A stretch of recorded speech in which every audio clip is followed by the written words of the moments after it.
তুমি আমার সকাল সাজ, তুমি আমার আলো, তুমি আমার প্রথম দেখা, তুমি যে শুধু মা।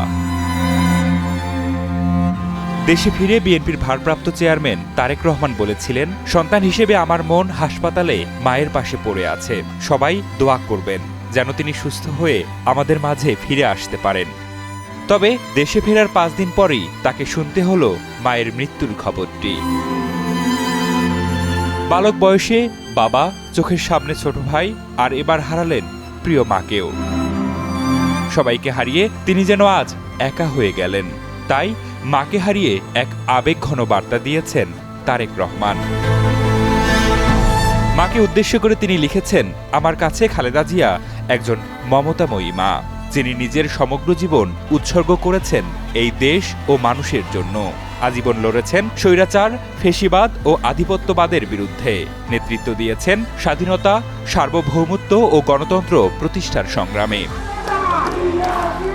সামাজিক যোগাযোগ মাধ্যম ফেসবুকে দেওয়া পোস্টে তিনি আরও লেখেন, ত্যাগ ও সংগ্রামে ভাস্কর হয়ে তিনি ছিলেন পরিবারের সত্যিকারের অভিভাবক।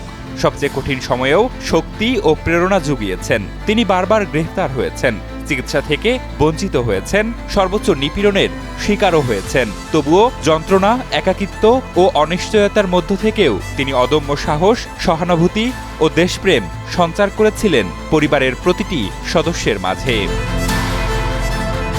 ওই পোস্টে তিনি মাকে নিয়ে আরও লেখেন, আমার মা দেশের জন্য হারিয়েছেন স্বামীকে, হারিয়েছেন সন্তানকে। তাই এই দেশের মানুষই ছিল তার পরিবার, তার সত্তা, তার অস্তিত্ব। তিনি রেখে গেছেন জনসেবা, ত্যাগ ও সংগ্রামের এক অবিস্মরণীয় ইতিহাস, যা বাংলাদেশের গণতান্ত্রিক পরিক্রমায় চিরস্মরণীয় হয়ে থাকবে। সর্বশেষ মায়ের জন্য দেশবাসীর কাছে দোয়া চান তারেক রহমান।